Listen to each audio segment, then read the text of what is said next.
Vanishing, vanishing. This movie's called The Vanishing. People disappearing because it's a vanishing, like me. Whoops, where'd I go? I'm right here, vanishing. Bonjour, Nate Jackson, Criterion Collection reviewer, person of the sorts.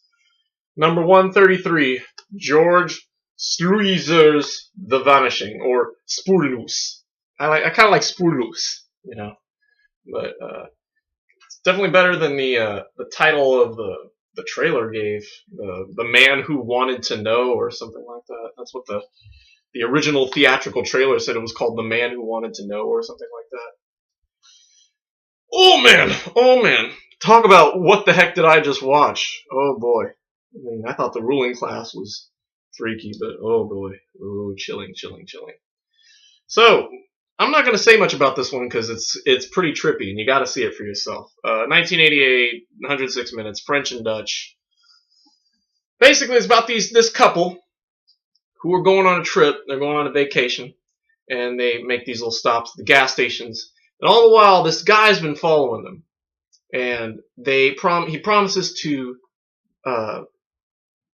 they bury these two coins in this hope that they'll meet again or something like that, or they'll stay together, blah blah blah.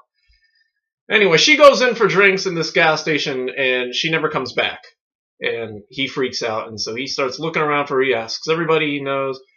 The investigation goes on for 3 years, and the kidnapper, whose name is Raymond, who's a professor, finally comes forward and finds Rex, the man who's been searching for his girlfriend, whose name is Saiska or something like that. And he tells him that he knows where she is, and if he comes with him, then he'll tell him where his girlfriend is. We find out, before all this, how we got to here, how Raymond, the kidnapper, came to kidnapping. Apparently had something to do with, he seemed to, live a very simple life. And apparently it had something to do with, one day when he saved this little girl from drowning in the river with this doll, and he began to wonder what was the next step, doing the goodest deed from the worst deed, which he thought was, I guess, kidnapping. And so at the beginning we discover all these different things, how he comes to he plays with chloroform, and how he tries different scenarios where girls would get into his car so he could drug them. And for the most part, they're all unsuccessful. And when he tries, to go out and asks them where a drugstore is, yeah, it's really chilling. And you look at him, he just looks like you could tell he's so cool around his family, but that he's harboring this deep secret. And when he's with Rex, he just was the coolest villain. He's the calmest, chillest villain you've ever seen. Well, definitely one of the more chillier villains we've seen. Unless you want to count Harry Lime. I don't know. I don't know if you count Harry Lime as a villain. I don't know. But basically, we find out, and then eventually toward the end, toward the last half hour, we finally see how Raymond captured Saskia. She had how he had these gems or tokens or trinkets that with letters, and she wanted to buy an R for her boyfriend Rex, and so he ends up getting her in the car because he's looking through a box and drugs her and all that. But he never says exactly where.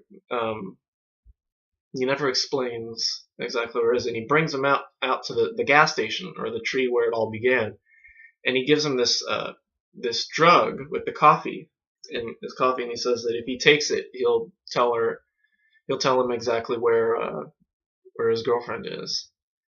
And and so he's Rex has this decision to make at the end, and that's where I'm gonna cut it off. I'm not gonna spoil it anymore because the ending is pretty damn chilling. And if you've seen the movie, then you know what I'm talking about. If you haven't seen it, go watch it.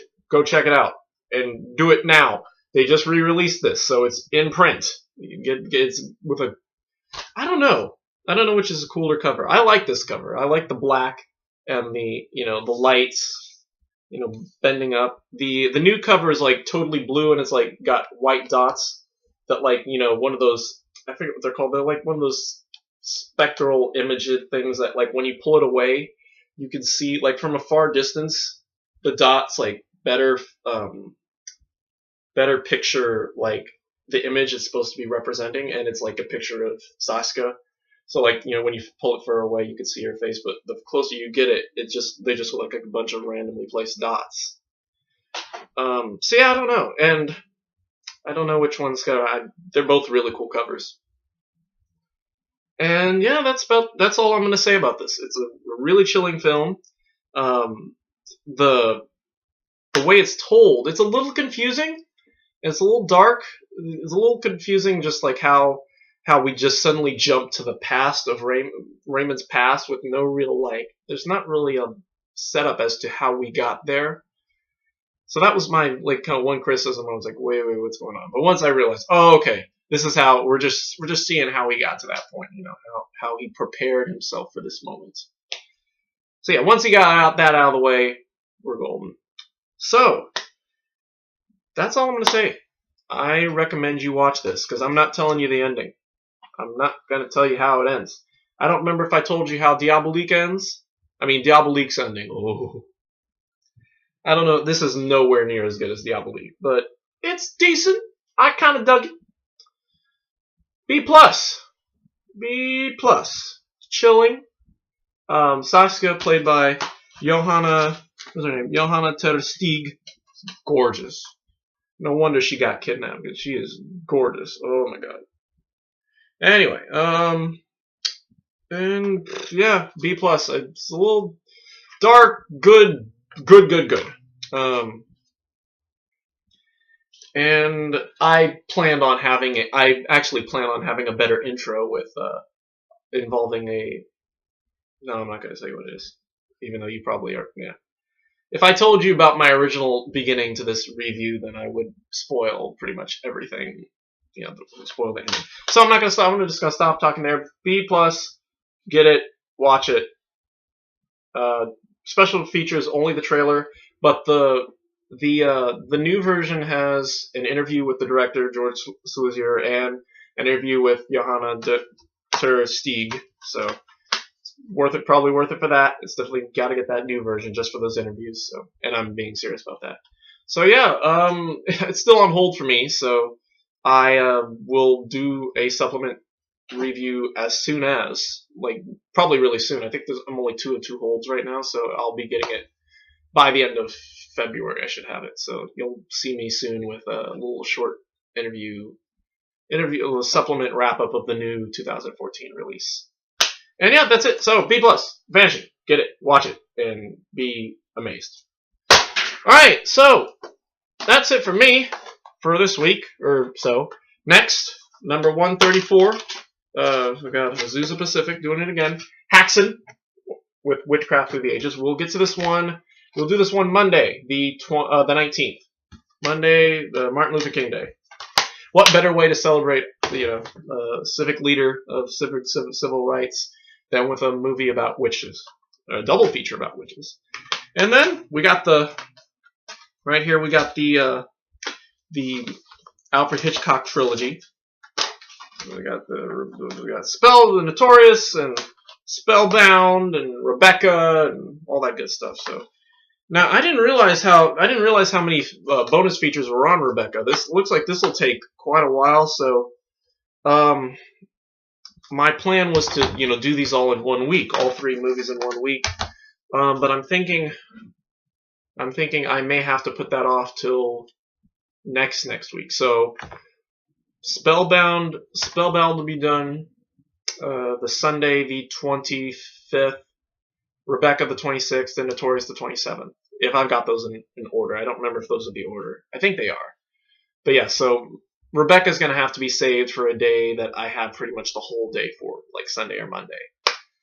And yeah, that's just how it's going to happen. So probably the only one we'll have next week is Haxon. But I don't know. I mean, depends. I mean, but I don't know. I'll think about it. But yeah, more than likely I want to keep all these together, so Haxon will be our only review next week. And yeah, that's it for me, so thanks for watching. Oh, and then of course just today I put a hold on the next 3. Kurosawa's Rashomon, Bergman's Wild Strawberries, and what's the one after that? Fellini's 8.5. So three big movies by 3 big directors. That'll be another week. It'll be 3 big movies by 3 big directors. And 3 big Criterion directors at that. So yeah, that's it. Yeah, that's it for me. So thanks for watching. Don't kidnap people. That's the moral for today. And we'll see you Monday, the 22nd, or no, the 19th for Haxon, Witchcraft Through the Ages. And until then, goodbye.